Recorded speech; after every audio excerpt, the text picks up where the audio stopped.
Assalamualaikum, selamat kembali ke dalam channel saya Warisan Garage. So saya nak minta maaf kepada semua sebab ambil masa sampai berbulan untuk siapkan sambungan video Stray Overhaul ni. Saya ada sikit masalah kesihatan yang tak dapat nak dielakkan lah.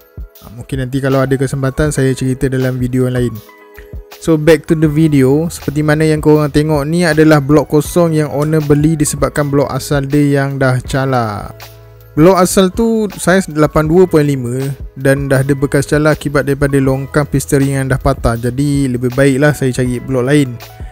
Ada juga pendapat dalam video sebelum ni, dia kata boleh je kalau nak rebore lagi, tapi masalahnya mungkin dia tak tengok kot.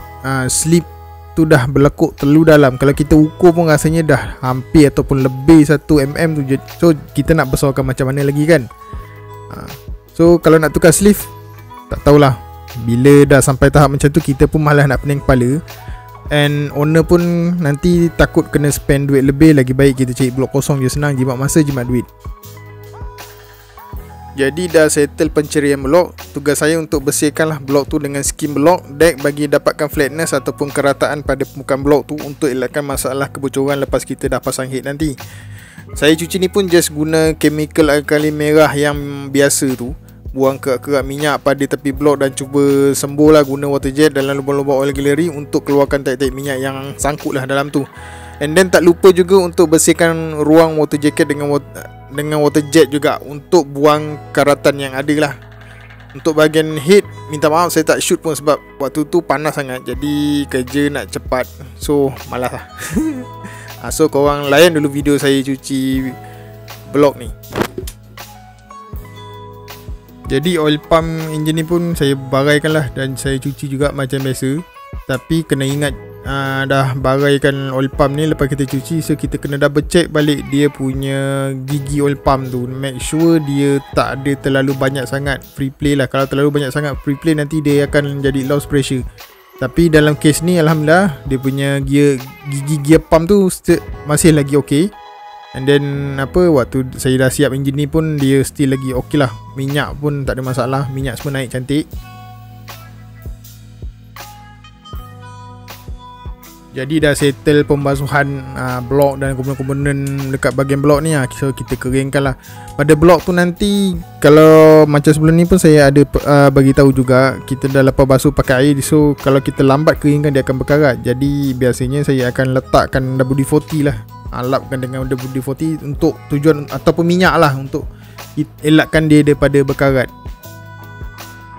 Jadi macam biasa, kalau kita dah pasang balik oil pump ni, jangan lupa untuk pre-lube dengan dia ataupun letakkan minyak dalam pump tu untuk bagi dia ada minyak sebelum kita crank lah. Ok, ni kita dah selesai bersihkan blok. And then blok ni pun saya spray juga keliling dia.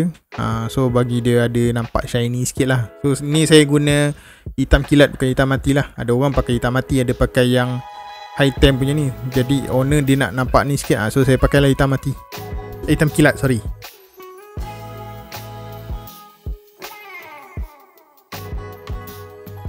Sebelum kita pasangkan komponen-komponen enjin pada blok ni, saya akan buat sikit basic measurement lah, yang mana saya akan check saiz piston dengan bore untuk tujuan mengenal pasti piston to wall clearance.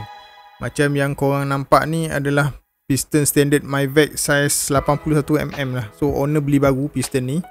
So bila saya ukur ke semua saiz piston ni, saya dapat lebih kurang dalam 80.98. Jadi maksudnya piston ni saiz dia perfect lah. Semua okey, cool.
Baik, next saya ukur saiz diameter bore dengan menggunakan bore gauge. So yang pelatan depan ni yang macam kau nampak diameter ni adalah bore gauge.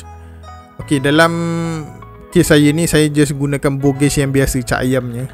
Ikutkan bore gauge ni mahal harga dia. Kalau yang Insize, brand Insize, bukan yang Mitutoyo lagi mahal. Kalau Insize pun harga dalam 500 lebih. Jadi saya beli yang China punya. Saya just nak try dia punya kejituan dia ataupun dia punya perfectness dia lah macam mana. Ikut pada bacaan bore gauge ni, saya ada dapat dia punya bentuk tu ada out of round sikit ataupun dia dah sikit membujur lah dalam 0.01 ke 0.02 macam tu. Tapi bagi saya untuk penggunaan daily dengan pemenuhan berhemat, sekali-sekala menghemat, tak ada masalah pun. So bacaan ni dia akan jadi beza kalau korang decide untuk hantar blok untuk rebore. Dia memang akan jadi tepat lah. Tapi depend juga pada machine shop juga. Macam korang tengok ni, saya ukur berapa step dari atas sampai ke bawah untuk check sama ada blok ni straight ataupun dia taper lah. Bacaan bore size dengan menggunakan bore gauge daripada China ni dapatlah dalam average 81.01 ke 81.03 mm. Kalau ditolak dengan diameter piston 80.98, tolak dengan 0.02 mm, dapatlah bacaan dalam 0.03 ke 0.04 clearance untuk enjin ni. Untuk enjin A pada saya okey je dengan clearance macam ni. Kalau turbo dia kena besar lagi lah.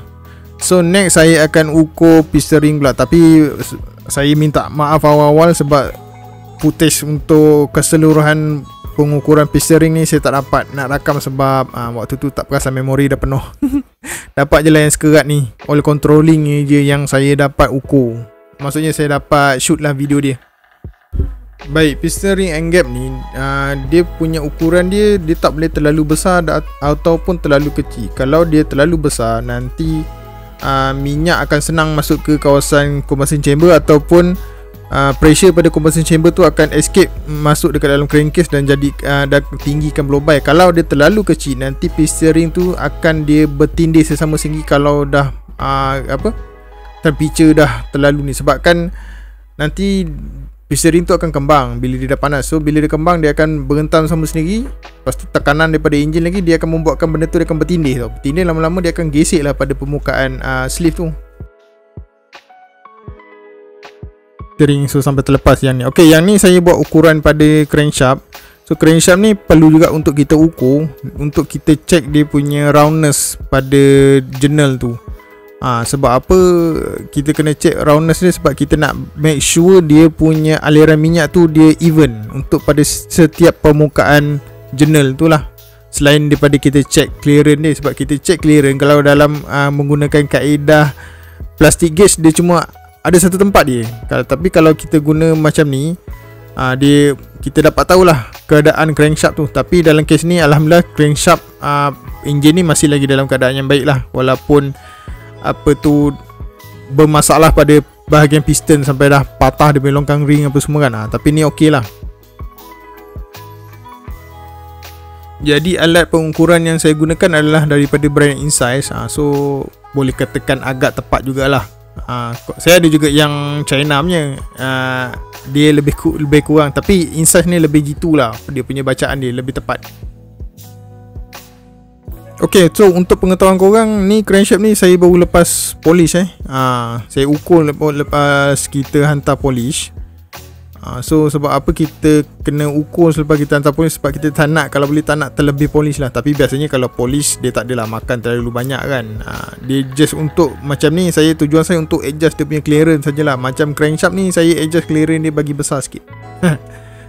Dia saya ikut spek turbo lah. Tapi kalau kita guna, maksudnya kalau kita dah masukkan minyak pun memang kena wajib tebal lah.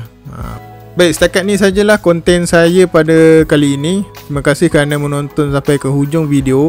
So kita jumpa lagi pada next konten, yang mana saya akan sambung lagi lah kerja-kerja overhaul untuk enjin ni. Okay, so jumpa lagi. Assalamualaikum. Jangan lupa subscribe.